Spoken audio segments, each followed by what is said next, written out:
Today we'll be calculating the moment of inertia of a thin uniform rod. This is the part 9 of my lecture on moment of inertia.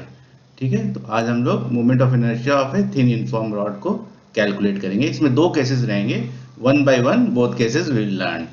तो यहाँ मैंने एक thin rod बना रखा है, thin uniform rod. तो इसका length है, विड्थ नेग्लिजिबल रहेगा, यहाँ दिख रहा है बट इट इज नेग्लिजिबल, इसको नहीं लेंगे, ओनली इसे thin uniform rod like this. ठीक है, इसका मोमेंट ऑफ इनर्शिया पहले केस में कहाँ कैलकुलेट करेंगे? The axis about A which is perpendicular and it's at the centre, its centre. ये रॉड है, इसके सेंटर पे ये मेरा फिंगर दिख रहा है, दिस इज द एक्सिस, ये परपेंडिकुलर है और ये इसके सेंटर पे है. तो इस तरह से इसके अबाउट ये रोटेट करेगा, इस एक्सिस के अबाउट. ठीक है, रॉड. तो इसका moment of inertia about this axis which is perpendicular and through its centre. तो ये हम लोग कैलकुलेट करने जा रहे हैं. तो this is the first case. तो हम लोग क्या करते हैं, इस एक्सिस को यहाँ पर बना लेते हैं. Will make this axis here.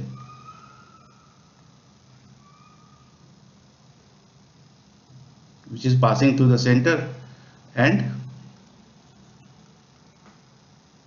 perpendicular to this rod. ठीक है, एक्सिस बना लिया. अब इसको हम लोग एक नाम दे देते हैं.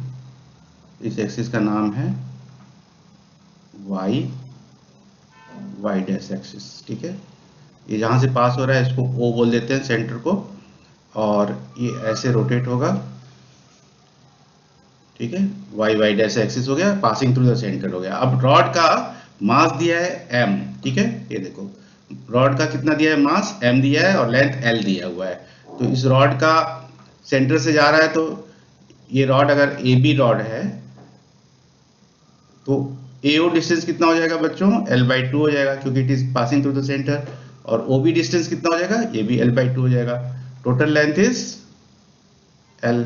ठीक है, ये जो टोटल लेंथ है दिस इज l एंड इस मास इज m. इसका मास कितना है, m है. तो ये दिया हुआ है, हमको गिवन है.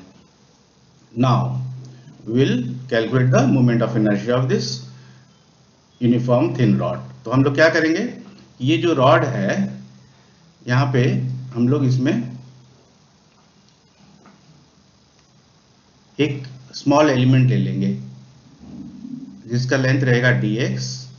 ठीक है, इसका मास रहेगा dm एंड ये जो डिस्टेंस रहेगा इसका from the axis of rotation that is x distance पे dx का लेंथ का एक स्मॉल एलिमेंट हमने ले लिया जिसका मास है dm. ठीक है, तो ये क्लियर हो गया. अब ये जो रॉड है बच्चों, ये इस टाइप से इसमें मासेस रहेंगे. ठीक है, स्ट्रिप्स रहेंगी, स्मॉल एलिमेंट से बना हुआ है इस साइड में. ठीक है, और इसके O के लेफ्ट साइड में भी, ओरिजिन के लेफ्ट साइड में भी there will it is full of mass.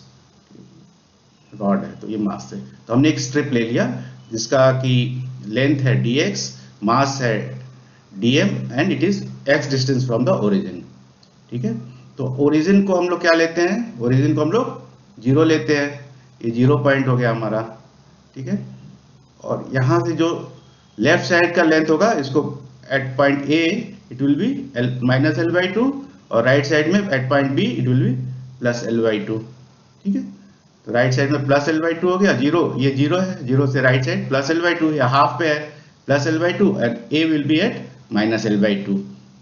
Now this is 1D object, 1D body है. ये जो रॉड है ये कैसा बॉडी है, it is a 1D, one dimensional body, 1D body. ठीक है, this things we should note it down, note कर लो. It is a 1D body. 1D body में हम लोग क्या लेते हैं, मास पर यूनिट लेंथ लेते हैं. तो हम पहला स्टेप मैं लिख रहा हूं, अभी इसको देखो कैसे करेंगे. मास of the rod, mass of the rod is m. ठीक है, length of the rod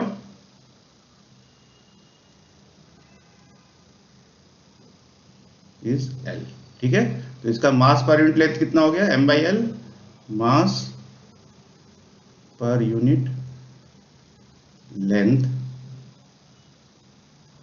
of the rod, of this uniform rod कितना हो गया, m को l से डिवाइड कर देंगे, m/l हो जाएगा. This is the mass per unit length. अब इस मास पर यूनिट लेंथ को हम लोग यूज करेंगे। पहले हम लोग यहाँ देख लेते हैं एक स्मॉल थिंग। देखो इस स्ट्रिप जिसकी जो हमने लिया है, ये स्मॉल एलिमेंट जो लिया हुआ है, इसका moment of inertia about Y Y dash axis कितना रहेगा बच्चों? मोमेंट ऑफ इनर्शिया को मैं MOI लिखता हूँ, moment of inertia of small element, ठीक है, ये ले रहे हैं हम लोग एलिमेंट। इसका मोमेंट ऑफ इनर्शिया क्या रहेगा? DI is equal to mass कितना इसका? DM, मास इसका DM है ये, और कितने डिस्टेंस पे ये? एक्सिस से, एक्सिस ऑफ रोटेशन से x डिस्टेंस पे, तो x स्क्वायर ऐसे निकालते हैं। I is equal to moment of inertia about of a particle is equal to m into r square. m is the mass जो यहाँ पे DM है, एंड r जो डिस्टेंस है from the axis of rotation, that is x। So moment of inertia will be DI is equal to DM x square, ठीक है। अब हम लोग क्या करेंगे, यहाँ पे देखो ये जो हमने निकाला मास पर यूनिट लेंथ M/L, तो इसका मीनिंग होता है बच्चों 1 मीटर लेंथ, 1 मीटर लेंथ का जो मास है दैट इज M/L kg, ठीक है। 1 मीटर लेंथ का मास M/L kg है, मास पर यूनिट लेंथ का मतलब। तो देयरफॉर 2 मीटर लेंथ का मास कितना होगा बताओ? 2 इंटू M/L फैक्टर से मल्टीप्लाई कर देंगे। इसी तरह से देखो, इसी तरह से 3 मीटर लेंथ अगर है किसी रॉड का, तो उसका मास कितना होगा? 3 इंटू M/L हो जाएगा, ठीक है। तो हमारे पास यहाँ लेंथ कितना है इस स्मॉल एलिमेंट का? लेंथ है इसका, अभी मैंने बताया dx लेंथ है, ये देखो dx लेंथ है, तो dx लेंथ का मास कितना हो जाएगा? dx लेंथ का मास हो जाएगा dx इंटू M/L, ठीक है। और ये जो मास आया, this is the mass of the small element, ये dm की वैल्यू आ गई। तो ये dm की वैल्यू यहाँ से क्या आ गई हमारे पास? dm की वैल्यू आ गई हमारे पास यहाँ से M/L इंटू dx, ठीक है। dm is the mass of the small element, ये हमने कैलकुलेट कर लिया। अब हम इसको बोल देंगे इक्वेशन 1, ठीक है, इक्वेशन 1 बोल देंगे। अब हम लोग क्या करते हैं,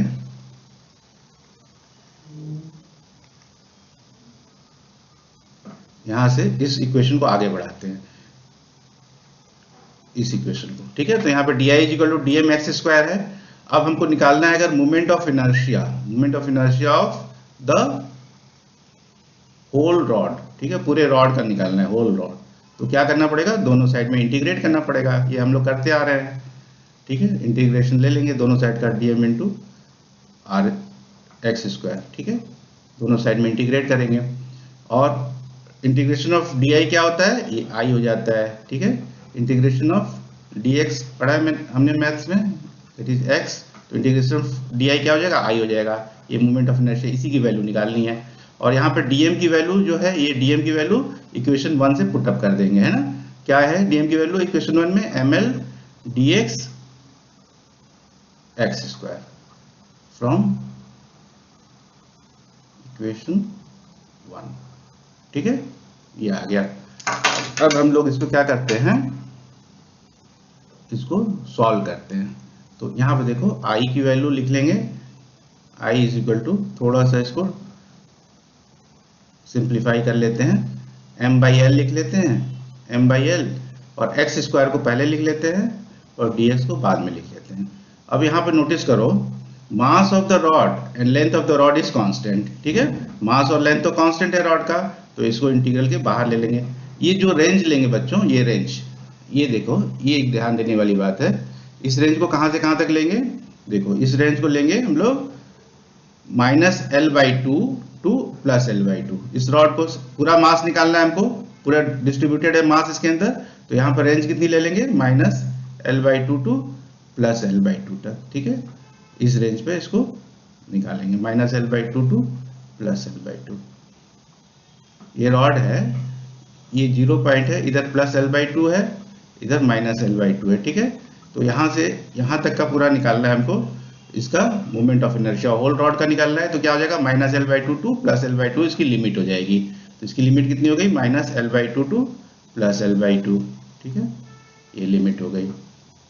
तो अब हमने m बाई एल को इंटीग्रल के बाहर ले लिया, यहाँ लिमिट लगा दिया minus L by two to plus L by to, अंदर क्या रह गया एक्स स्क्वायर डी एक्स, ठीक है, ये एक्स स्क्वायर है, ये डी एक्स, ये रह गया इंटीग्रल के अंदर। अब देखो नेक्स्ट स्टेप में हम लोग क्या करेंगे, m बाई एल और एक्स स्क्वायर का इंटीग्रल करेंगे। तो एक्स स्क्वायर का इंटीग्रल क्या होगा एक्स क्यूब बाई 3 होगा, और लिमिट क्या है मेरी प्लस एल बाई टू है और माइनस एल बाई टू है। अब इसको l plus L by to और माइनस एल बाई टू की वैल्यू इस ब्रैकेट के अंदर रखेंगे, तो i की वैल्यू आ जाएगी i is equal to m by L और 1/3, ये 1/3 को बाहर ले लेता हूं और इसके अंदर एक ब्रैकेट बनाता हूं, एक्स क्यूब की जगह प्लस एल बाई टू रखते हैं पहले, तो एल बाई टू का क्यूब हो जाएगा माइनस, अब एक्स क्यूब की जगह रखते हैं माइनस एल बाई टू को, तो माइनस एल बाई टू का क्यूब कर देंगे, ब्रैकेट ऐसे बन जाएगा। Now in the second step will solve this, यहाँ पे देखो, यहाँ पे लिख लिया हमने i is equal to m by L, अब ब्रैकेट के अंदर 1/3 इसको लिया और इस ब्रैकेट को हम लोग सॉल्व करेंगे, तो L cube L by two का क्यूब क्या हो जाएगा एल क्यूब बाई 8 हो जाएगा, 2 2 जा 4 4 2 जा 8, minus minus L cube by two का क्यूब कितना हो जाएगा, ये हो जाएगा माइनस एल क्यूब बाई 8, ठीक है। तो इसको वापस लिखेंगे m बाई एल 1/3, इस ब्रैकेट को अंदर ले लेंगे, एल क्यूब बाई 8 इसको एज इट इज लिख देंगे, और ये माइनस है, इधर दो माइनस है तो ये आपस में क्या हो जाएंगे प्लस हो जाएंगे, और it will B L cube by 8, ठीक है, ये आ जाएगा। थोड़ा और सिंप्लीफाई करेंगे इसको नेक्स्ट स्टेप में, मैं एक एक स्टेप्स बता रहा हूं जिससे कि कुछ भी कंफ्यूजन न रहे आपको। m बाई एल, अभी 1/3 को एज इट इज लिखेंगे, ये देखो अंदर क्या है एल क्यूब बाई 8 है प्लस एल क्यूब बाई 8 है, ठीक है, तो ये क्या हो जाएगा 2l क्यूब डबल हो जाएगा 2l क्यूब बाई 8 हो जाएगा, ठीक है। अब इसको हम लोग सॉल्व कर लेते हैं, m बाई एल और ऊपर आ जाएगा 2l क्यूब बाई 3 8 जा क्या हो जाएगा 24 हो जाएगा, 24, ठीक है। नेक्स्ट स्टेप में विल गेट द आंसर, ये एक l से l क्यूब को अगर कट करेंगे तो कितना आएगा l स्क्वायर बचेगा, और 2 से 24 को डिवाइड करेंगे तो कितना आएगा 12 आएगा, तो ऊपर क्या हो जाएगा m into L square by 12, i is equal to m into L square by 12, and this is our answer, ठीक है। तो इसका मोमेंट ऑफ इनर्शिया कितना आ गया रॉड का m L square by 12, and this rod is, इसमें axis क्या है axis is perpendicular and passing through the centre, ठीक है। तो ये रिजल्ट जो आया है it is a very important result, और इसको न्यूमेरिकल्स में डायरेक्ट हमको यूज करना रहता है। सो रॉड के केस में जब when it is passing through the centre and perpendicular to the rod, in that case your moment of inertia will be ml square by 12, where m is the mass of the rod and l is the length of the rod, ठीक है, ml square by 12. so this is the answer. इसको एक बार मैं फिर से recap कर लेता हूं। देखो हमारा एक रॉड था, ठीक है, अभी मैं इसको सिंगल लाइन बनाता हूं, ये रॉड था, इसके सेंटर से एक्सिस ये पास हो रहा है, ये इसका ओरिजिन हो गया, इसको इस पॉइंट को 0 बोल देंगे, ठीक है। सेंटर से पास हो रहा है तो रॉड को डिवाइड कर देगा, l/2 हो जाएगा, इसका टोटल लेंथ l था, ठीक है, l था, और इसकी लिमिट क्या हो जाएगी, ये पॉइंट जो a है, ए बी रॉड है, 0 से -l/2 ये हो जाएगा, और 0 से l/2 ये हो जाएगा। इसको आप इंटीग्रेट कर समय ऐसा भी कर सकते हो कि रेंज ले सकते हो 0 to l/2, एक साइड ले लो, और क्या मैंने लिया था m/l x स्क्वायर dx, इसको डबल भी कर सकते हो, उस केस में क्या करेंगे हम लोग 0 से l/2 लेके डबल कर लेंगे, ठीक है। लेकिन यहाँ पे हम लोग जो मेथड यूज कर रहे हैं दैट इज पूरे रॉड को ले रहे हैं। कहाँ से कहाँ तक ले रहे हैं? -l/2 to l/2। तो इसका हमने रेंज कहाँ से ले लिया? Limit -l/2 to +l/2। और इसका इंटीग्रेशन किया। पहले हमने स्मॉल एलिमेंट का ले लिया, di is equal to moment of inertia of the small element. ये जो है ना स्मॉल एलिमेंट ब्लैक से लिया मैंने, इसका dm इंटू एक्स स्क्वायर किया। फिर dm की वैल्यू हमने पर यूनिट मास ले ली। ये देखो dm की वैल्यू आई हुई है, यहाँ से कैलकुलेट कर लिया हमने dm की value, it is m/l dx। ठीक है, तो इसको इन वैल्यूज को हमने यहाँ पे इस इक्वेशन में पुटअप कर दिया यहाँ पे। और इसके बाद फिर हमने इसका इंटीग्रल लिया -l/2 to +l/2 ml x² dx। m और l जो रॉड का मास है, मास तो दिया हुआ है, ये मास देखो रॉड का दिया हुआ है m, और इसका जो लेंथ है both are given and both are constant. तो m/l बाहर आ गया और इंटीग्रल के अंदर रह गया x² इंटू dx। अब इसको मैंने इंटीग्रल लेने के बाद लिमिट्स की वैल्यू यहाँ पुटअप की और लिमिट्स की वैल्यू यहाँ पुटअप कर दी इस पॉइंट पे। और इसके बाद इसको सिंपली इस इक्वेशन को सॉल्व किया और उसके बाद जो हमको वैल्यू मिला मोमेंट ऑफ इनर्शिया का, that is ml²/12। This is a very important result. So for in case of rod when the axis is passing through the center and perpendicular to the rod, the moment of inertia will be ml²/12. This we have to memorize. So this way we have calculated the moment of inertia in the first case. ठीक है, ये एकदम clear हो गया आपको। Moment of inertia कैसे निकालते हैं किसी भी पॉइंट का, पॉइंट मास का अगर m है तो m इंटू r स्क्वायर कर देते हैं। यहाँ m की वैल्यू कितनी थी, हमने ली है dm, ये देखो यहाँ dm ली हुई है, और डिस्टेंस x लिया हुआ है r की जगह, तो x² हो गया। तो ये चीज हमने किया, ये this was the first step. इस स्टेप को यहाँ पे फर्स्ट स्टेप यहाँ से लेके फिर इसके बाद dm की वैल्यू यहाँ पुटअप कर दिया हमने, ये निकाल रखा है इक्वेशन 1 से, और इस इंटीग्रल को सॉल्व किया for the limit -l/2 to l/2, -l/2 to l/2। इस लिमिट के लिए इसको सॉल्व कर लिया। सॉल्व करने के बाद हमको आंसर आ गया इसका कि ml²/12 होगा इसका moment of inertia when the axis is passing through the center of the rod and perpendicular to the rod। अब हम लोग करेंगे केस 2। केस 2 में क्या करना है हमको, यहाँ पे moment of inertia of a thin rod लेना है। ठीक है, इसमें एक जो इंपॉर्टेंट पॉइंट है वो मैं हाईलाइट करूंगा। Thin rod about a perpendicular axis, यहाँ पे एक्सिस परपेंडिकुलर है थ्रू इट्स वन एंड, ये जो है वन एंड से है। ठीक है, ये इस एंड से है, यहाँ पे दिख रहा है ये ओरिजिन O, यहाँ से इसको पास किया हमने। ठीक है, तो इसके अबाउट हमको मोमेंट ऑफ इनर्शिया कैलकुलेट करना है। तो इस केस को करते हैं हम लोग। पहले क्या करेंगे, यहाँ भी हम लोग एक छोटा सा एलिमेंट ले लेंगे इस रॉड में, यहाँ पे dx। ठीक है, इसका मास हो जाएगा dm। वैसे इसका रॉड का मास कितना दिया हुआ है m, और लेंथ कितना दिया है इसका l दिया हुआ है, तो l ले लेते हैं लेंथ। रॉड को O और B बोल देते, O और A बोल देते हैं रॉड। ठीक है, वो ये रॉड है। ठीक है, इस रॉड के अंदर भी डिस्ट्रीब्यूशन ऑफ द मास रहेगा, दिस इज फुल ऑफ मास, ऐसे रहेगा। एक स्ट्रिप हमने ले लिया है, ये स्ट्रिप जो हमने लिया है ये किस डिस्टेंस पे लिया है, ओरिजिन से x डिस्टेंस पे लिया है। तो these three things you have to keep in mind. It is taken at x distance from the origin, strip की लेंथ है dx और इसका मास है dm। ठीक है, तो इस केस में भी देखते हैं हम लोग कैसे कैलकुलेट करेंगे इसका। देखो मोमेंट ऑफ इनर्शिया, पहला स्टेप, इसमें स्टेप्स ऑलमोस्ट सेम रहेंगे तो देखते जाओ तो रिपीट भी हो जाएगा। फर्स्ट स्टेप में क्या करेंगे, हमको मास ऑफ द रॉड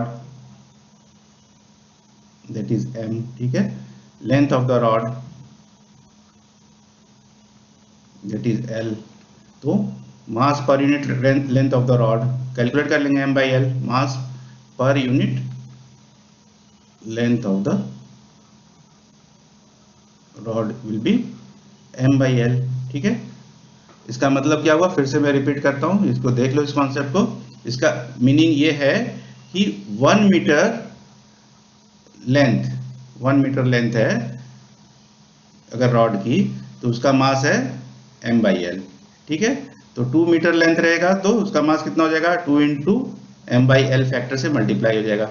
इसी तरह से अब यहाँ पे लेंथ कितना है बच्चों, dx है, तो dx मीटर के लिए लेंथ के लिए कितना हो जाएगा इसका, dx into m by L, ठीक है। और ये जो value I this is nothing but dm, ठीक है। स्मॉल मास हमने यहाँ लिया ना, ये देखो dm, इस dm की वैल्यू हमने कैलकुलेट कर ली। dm क्या है? dm is the, it is the mass of the small element, mass of the small element, that is dm। तो ये dm की वैल्यू हमने कितनी कैलकुलेट कर ली? m by L into D x, m by L into D x is dm, ठीक है। ये हमारा इक्वेशन 1 हो गया इस केस के लिए, इक्वेशन 1, ठीक है। अब हमको कैलकुलेट करना है, यहाँ पे क्या कैलकुलेट करना है हमको? इसका मोमेंट ऑफ इनर्शिया। तो इसका मोमेंट ऑफ इनर्शिया क्या होगा? अभी मैंने एक्सप्लेन किया, moment of inertia of small element will be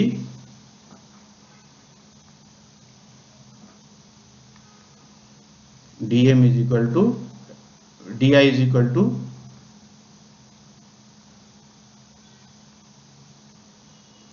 mass, that is dm, mass of this small element dm into distance from the axis of rotation x है, ठीक है, x डिस्टेंस पे।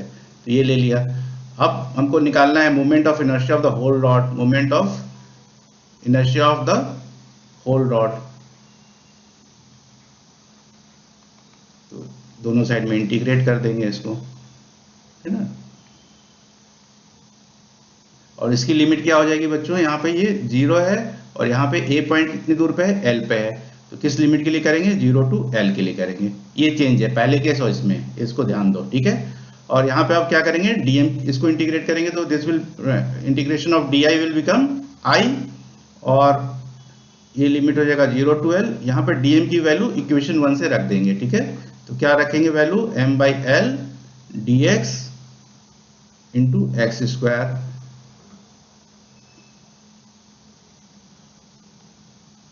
From equation 1, ठीक है। यहाँ पे dm की value रख दिया। अब लिख, इसको नेक्स्ट स्टेप में लेंगे 0 टू l, इसको इस ब्रैकेट को इसको सिंप्लीफाई कर लेते हैं। पहले लिख लेते हैं m by L x square, इसको पहले लिखते हैं, बाद में लिखते हैं dx। यहाँ भी देखो m बाई एल जो है मास और लेंथ ऑफ द रॉड, ये कांस्टेंट है तो इंटीग्रल के बाहर आ जाएगा। m by L 0 to l X square dx, ठीक है।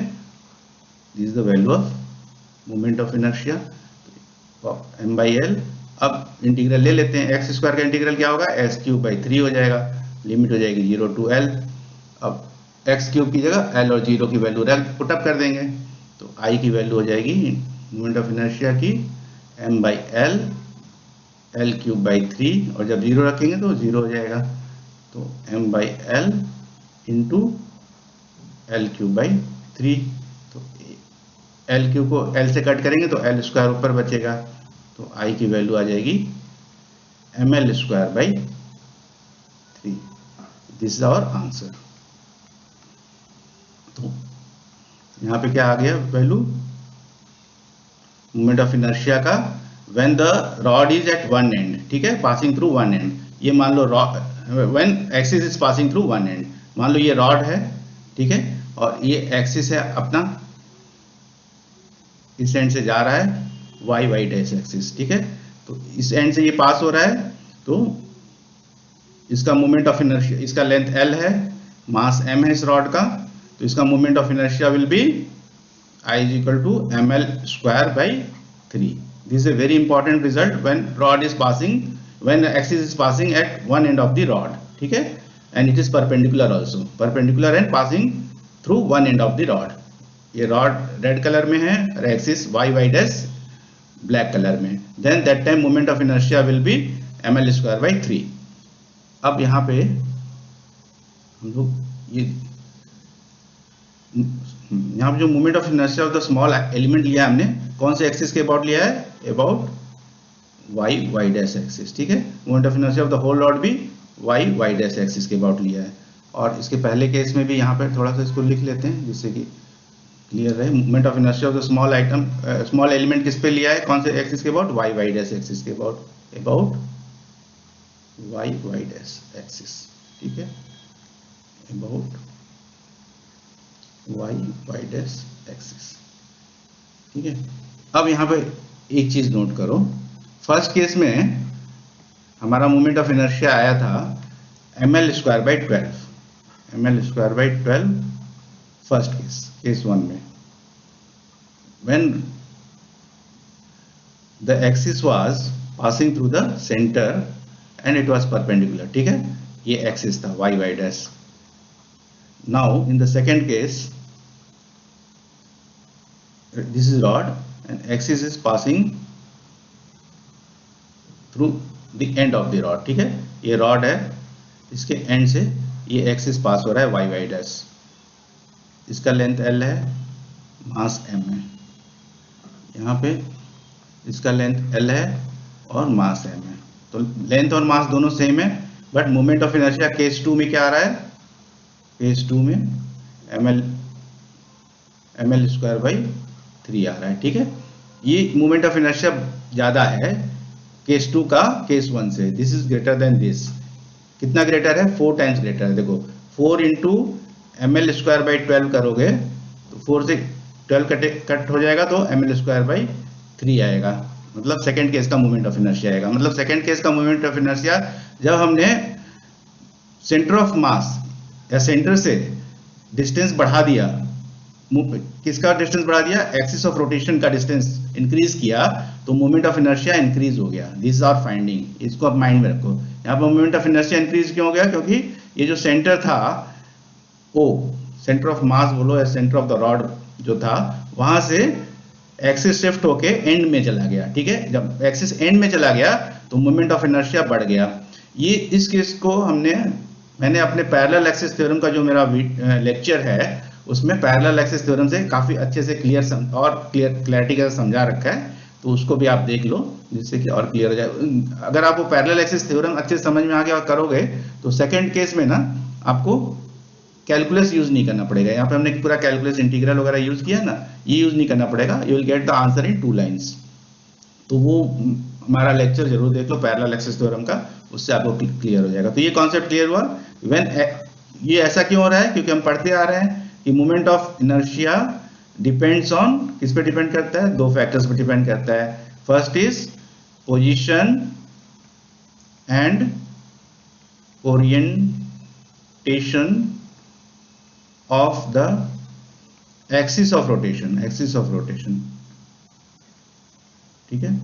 एक्सिस ऑफ रोटेशन क्या है, ये है एक्सिस ऑफ रोटेशन। इसका पोजीशन देखो, पहले यहां था, सेंटर पे था, अभी पोजीशन यहां हो गया। Axis of rotation with respect to body क्या है, यहाँ पे रॉड है, तो इसका पोजीशन चेंज हुआ। सेकंड, डिस्ट्रीब्यूशन ऑफ मास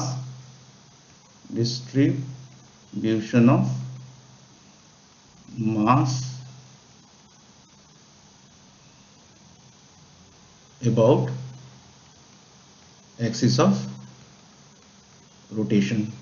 तो अब ये भी देख लो कैसे डिस्ट्रीब्यूशन ऑफ मास है। सेकेंड, डिस्ट्रीब्यूशन ऑफ मास, पहला तो क्लियर हो गया कि एक्सिस पर डिपेंड करता है कि वो एक्सिस कहां से पास हो रहा है और उसका पोजीशन क्या है, तो उसके अकॉर्डिंगली मोमेंट ऑफ इनर्शिया की वैल्यू चेंज हो जाती है, ठीक है। ml स्क्वायर बाई 12 से चेंज हो गया, ml स्क्वायर बाई 3 हो गई। अब इसका मास का देख लेते हैं, इसमें ही देख लेते हैं। इस केस में देखो यहाँ पे ये जो मास है इसका डिस्ट्रीब्यूशन कैसे है, ओरिजिन से सब राइट साइड में है ना, इस साइड में सारे मास, ये मास का डिस्ट्रीब्यूशन, ठीक है। और इन फर्स्ट केस कैसे है मास का डिस्ट्रीब्यूशन, देखो मास का डिस्ट्रीब्यूशन यहाँ देखो, ओरिजिन से राइट में है और लेफ्ट में है। ओरिजिन से लेफ्ट में -L/2 तक है और ओरिजिन से राइट में L/2 तक है। तो हमने इंटीग्रल में सेम वे में इसका लिमिट फिक्स किया, ठीक है। तो इन 2 फैक्टर्स पे मोमेंट ऑफ इनर्शिया डिपेंड करता है। तो इसको मैंने एक बार आपको और क्लियर कर दिया, और आप पैरेलल एक्सिस थ्योरम भी देख लोगे तो और चीजें क्लियर हो जाएंगी सेकंड केस के लिए। तो सेकंड केस को थोड़ा सा रिकैप कर लेते हैं। फर्स्ट तो मैंने कर रखा है। यहाँ पे हमने क्या किया कि यहाँ पे हमको बोल रहा है इस केस में, सेकंड केस में, कि we have to calculate the moment of inertia of a thin uniform rod about a perpendicular axis, ठीक है, थ्रू इट्स वन एंड, एक एंड से ये पास हो रहा है, इधर से पास हो रहा है। इसका मास m और l दिया हुआ है, तो इसमें हमने एक x डिस्टेंस पे एक स्मॉल एलिमेंट dx ले लिया, उसका मास dm ले लिया।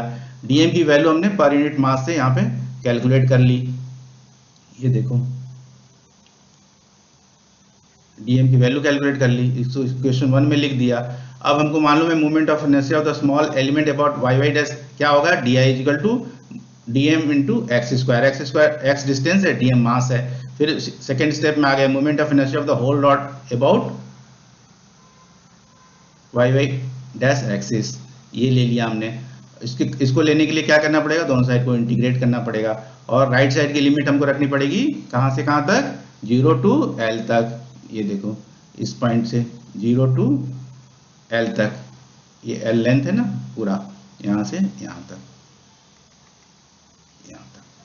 0 से एल तक रखनी पड़ेगी। और उसके बाद इंटीग्रल को सिंपली सॉल्व कर लेना है, और इंटीग्रल सॉल्व होने के बाद उसमें वैल्यूज एल और 0 लिमिट्स की वैल्यू रख देना है। इसको सॉल्व करेंगे तो ml²/3 आ जाएगा। तो this is the moment of inertia for the case 2।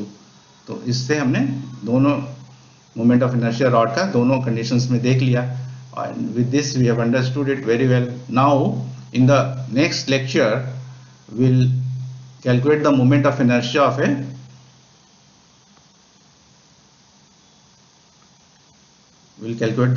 of inertia of a cylinder। ठीक है, ये सिलेंडर कैसा रहेगा, हॉलो रहेगा एंड सॉलिड रहेगा। ठीक है, तो इसका moment of inertia next lecture में हम लोग करेंगे, and that video will also come very soon.